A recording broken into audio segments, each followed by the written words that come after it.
Hello, and this is the review, two-part review, no music because this guy is unlicensed and doesn't have a song. But this is a Stickfas. Stickfas was made by Hasbro in like 2007 to 9, I think. I don't know, it says on this 2002 even. Wow, these are old. So you may be wondering, how do I have one of these? Well, I got it, and now I have it. And we're not going to talk about detail because he's just this. I have two Stickfases in my collection, a tall one and a short one. Now, what does this one come with? I'm not going to go into all his accessories, but I'm going to go into ones that we'll need for like basic necessities. This one came in the samurai pack, so he's got quite a few bits of like samurai weaponry, but I'm going to go with the ones I think are the best weapons he has. There are no guns.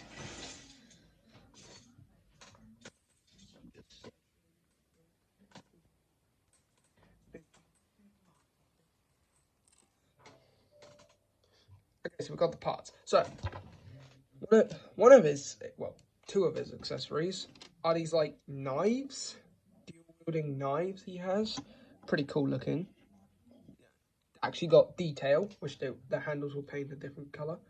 If you really wanted to, you could actually like have them upside down and make them do something like this. His other accessories, you can actually put on his back. Let's see how many weapons I can give him. Back, because these little like whole square things to sword, but there are some on his arms, his legs, so if you really want to, you can have him have an arm connected to his thing. There we go. So we're trying to build the ultimate weapon. But we might want some bigger weapons, so we get this, a pirate-like sword. Yes, I know this guy looks amazing, and don't like the dual-wielding knife on its own. He's got one more knife. It's like cutting one, I don't know. So yeah, another thing he comes with, I'm going to put the dual-wield swords in his hands because I have a pose idea kind of based off Wolverine and Deadpool and Wolverine. I have not watched the movie, so I will watch it soon, hopefully.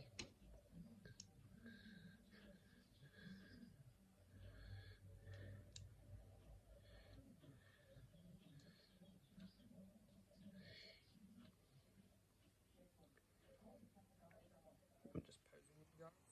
I would have had him already posed, but I didn't really think about doing posing, but sheesh. You could put him in like this kind of pose, or you could have him like in a falling pose. We could even make it this once. Have it look like he's climbing my wall. Or he could act like an absolute Looney Tunes character. And the stand has a bit of posability. I'm taking this for some of my bits.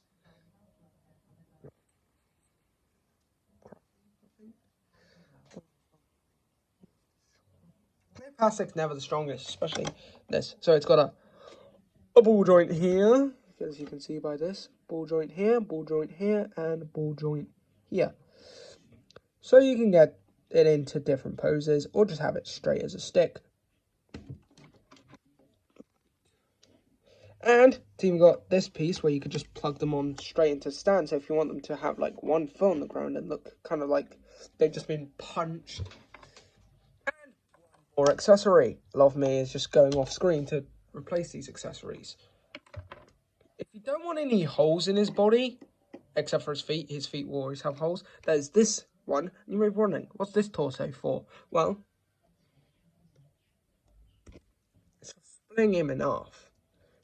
And he did come with stickers. I did not use any of them on this guy, but I did use one of them on the spring. Anyway, let's get into this guy's posability. Oh, this guy's got loads of posability, but not as much as like the most high-end figure, like Rebel Tech. Anyway, I'm going to put him on here for this. So he's got a ball joint in the head, so we can tilt it left to right, especially with this. Back, forwards. side tilt it, and swivel. Look up that far, look down that far. He's got a ball joint, he's got a rotation, arm moves out, swivel here, bend at the elbow.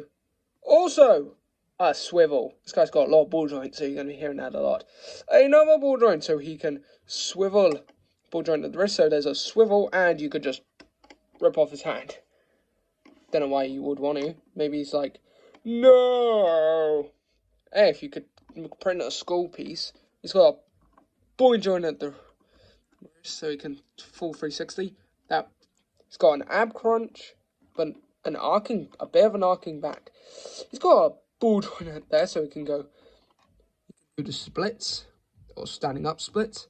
He's got a rotation, can go back that far and can go up that far. That's pretty impressive. He's got a ball joint at the knee, so it's got a swivel and a bend. And same at this pit of the knee. So we can do this. And he's got a ball joint, so he can go out that far, but nothing in. Not a good pivot, but it can go up, down, like that. And, you know, it's got a bit of a wiggle. So this guy is really posable. But does the posability change when I put on the spring suit? Well, that's what we're going to do. But first, let's do a size comparison. Because, you know, he doesn't change much except for the ears, so I won't. So, now, he's going to stand straight and on his stand. So we got this guy. He's pretty tall. We got, this is the only Lego one I'm doing, Optimus Prime. It's not human scale, but, you know, it still looks cool. We've got the man from my stop motion wars. He might appear in it. And the mannequin. They're both quite tall. I would do this, but it doesn't reach under here. Deadpool Wolverine water. That actually tastes quite nice. And finally, last comparison. I can't remember what it's for, but it's like monsters versus something. Chopper. Wait, can he go inside and like drive the chopper? Now I gotta see this. Rip him off. Sit him down. So, oh, his arm popped off.